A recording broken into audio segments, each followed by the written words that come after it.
Assalamualaikum warahmatullahi wabarakatuh. Selamat pagi anak-anak. Semoga kita selalu dalam lindungannya dan selalu diberikan ilmu yang bermanfaat. Amin amin ya rabbal alamin. Mari kita awali dengan bacaan suratul Fatihah. Mudah-mudahan pada pagi hari ini kita selalu mendapatkan keberkahan yang kita pelajari. Al-Fatihah.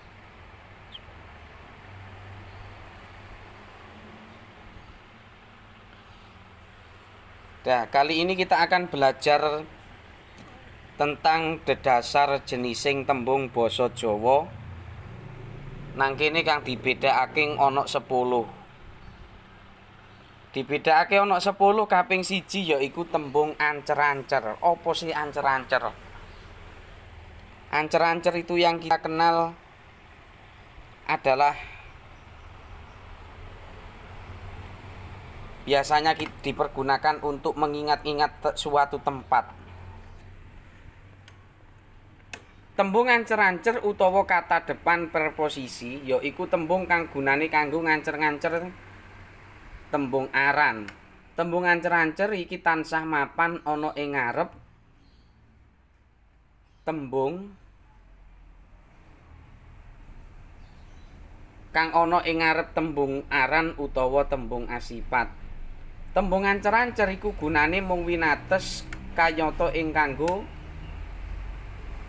minangka dhateng mungguh supados kaatur dening mawa amrih kadya kagem lan sak piturute utawa sak panunggalane.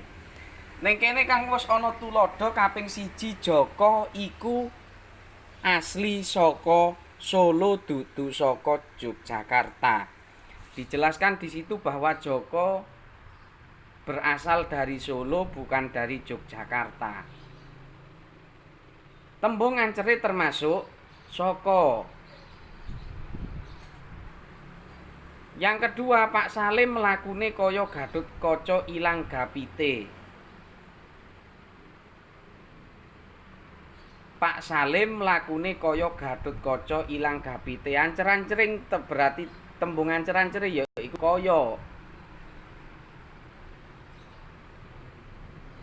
Jadi Pak Salim diibaratkan kaya Gatotkaca sing ilang gapite. Yang ketiga, Radyapusta diresmekake dening Bung Karno. Radyapusta diresmikan oleh Bung Karno, dening sama dengan yang meresmikan itu siapa pelakunya. Yang kedua ada tembung panyilah. Apa panyilah? Panyilah kalau dalam bahasa Indonesia itu adalah kata sandang, arti kula. Yaiku tembung kang digunakake nyilakaking patrap barang utawa sawijining bab. Tembung panyilah padatan sumambung karo tembung aran.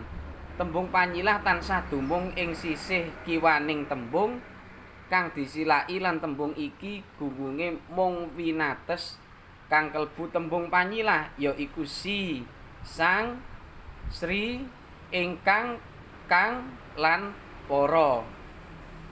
Tuladhane punapa ingkang rama sampun wonten dalem, Mbak? Kalau dalam bahasa Indonesia, apakah Sang Rama sudah ada di dalam, Mbak?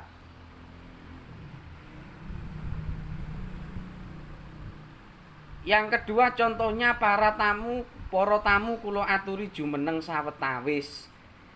Para tamu kula aturi jumeneng sawetawis para tamu. Kula suwun jumeneng sawetawis kula aturi sama dengan kula suwun. Yang ketiga C, Sri Sultan kawentar Narendra kang wicaksana. Sri Sultan, Sri itu sebutan, Sultan itu adalah orang kerajaan, sang raja. Sri Sultan kawentar Narendra kang wicaksana. Yang ketiga ada tembung panyeru. Apa panyeru? panyeru utawa kata seru interjeksi yaiku tembung kang nggambarake wedharing rasa seneng, rasa kaget, rasa kuciwa lan rasa kangelan, rasa susah lan rasa gumun. Tembung iki tansah ndisiki ukara lan bisa mandheg dhewe.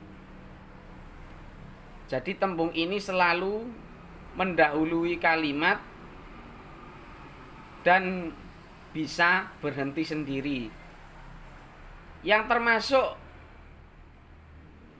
tembung panyeru atau kata panyeru itu aduh, ah, lo, oh, wah, lan sak piturute. Wah, Arema juara Liga Indonesia. Loh, bocah iku saiki juara. Nah, contohnya seperti itu. Yang keempat ada tembung aran atau kata benda. Tembung aran utawa kata benda ya iku sakabehing apa wae kang dianggap barang. Contone kaya pari, solo, sapi, merapi, meja lan sak panunggalane itu termasuk yang kata benda. Lebih kalau di dalam bahasa Jawa kurang memahami, biasa dipahami lagi yang di bahasa Indonesia kalau kata benda. Yang kelima ada kata kerja. Kata kerja tembung kriya utawa kata kerja iku sakabehing tembung sing mretelaking solah bawa utawa tandang gawe. Tembung kriya atau kata kerja itu kan kalau dalam bahasa Inggris disebut verb, itu apa yang dilakukan seseorang, tandang gawe. Orang itu melakukan apa? Contohnya nang kene wis ditulis tuladane kaya lunga, ditulis ngguyu, mulih, melaku, nangis lan sak piturute. Sing kaping 6 ana tembung kaanan. Apa tembung kaanan? Ya iku sakabehing tembung kang mratelake keananing utawa watake sifating barang.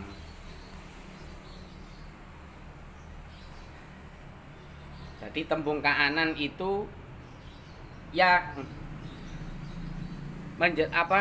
menyebutkan keadaan atau watak sifat barang. Barange cilik, sapune dawa.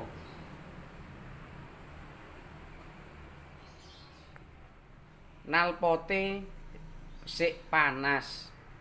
Tuladane nang kene ana apa wae ku abang, cilik, kuru, lemu, adem, lega, sesek lan sak piturute. Di situ ada beberapa contoh, nanti bisa dicari di yang lain. Yang ketujuh ada tembung katrangan. Tembung katrangan iku sakabehing tembung kang mretelake katrangan marang tembung kriya utawa tembung sakliyane tembung aran. Tembung katrangan yaitu semua tembung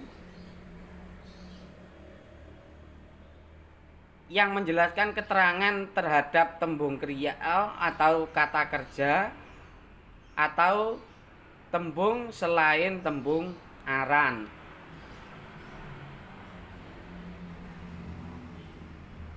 Tuladhane asune mlayu banter.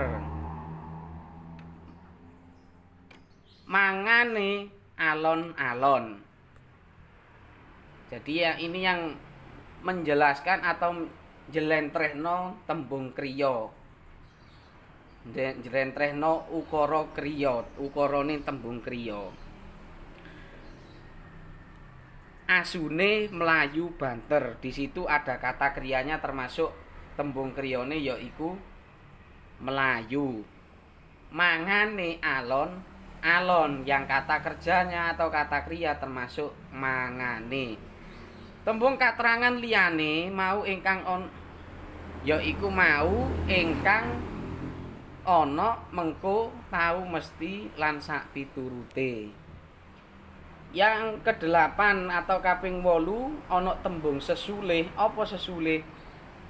Sesulih yaiku tembung kanggo nyulihi utawa ngganti jeneng barang utawa wong supaya ora bolak-bali nyebut jenenge barang utawa wong mau. Tembung sesulih iku tembung yang dipergunakan untuk mengganti nama barang atau nama orang supaya tidak berulang-ulang kali disebut. Tembung sesulih iku kaperang dadi telung werna. Telung werna iku siji. Yang pertama tembung sesulih yang pertama itu aku, ingsun, kula, abdi, dalem lan sak piturute. Kaping 2 sesulih kanggo wong kaping pindho. Dheweke, kowe, sampean, sliramu lan sak pinunggalane. Tembung sesulih kaping 3 dheweke, panjenengane, iku, kuwi, apa, sapa, ku, mu lan sak piturute. Jadi kalau tembung sesulih di situ dijelaskan ada 3. Yang pertama utawa kanggo wong kaping pisan aku, ingsun, kula, abdi, dalem lan sak piturute. Nek kaping pindho dheweke, kowe, sampean, sliramu. Kaping 3 dheweke, panjenengane, iku, kuwi, apa lan sak piturute.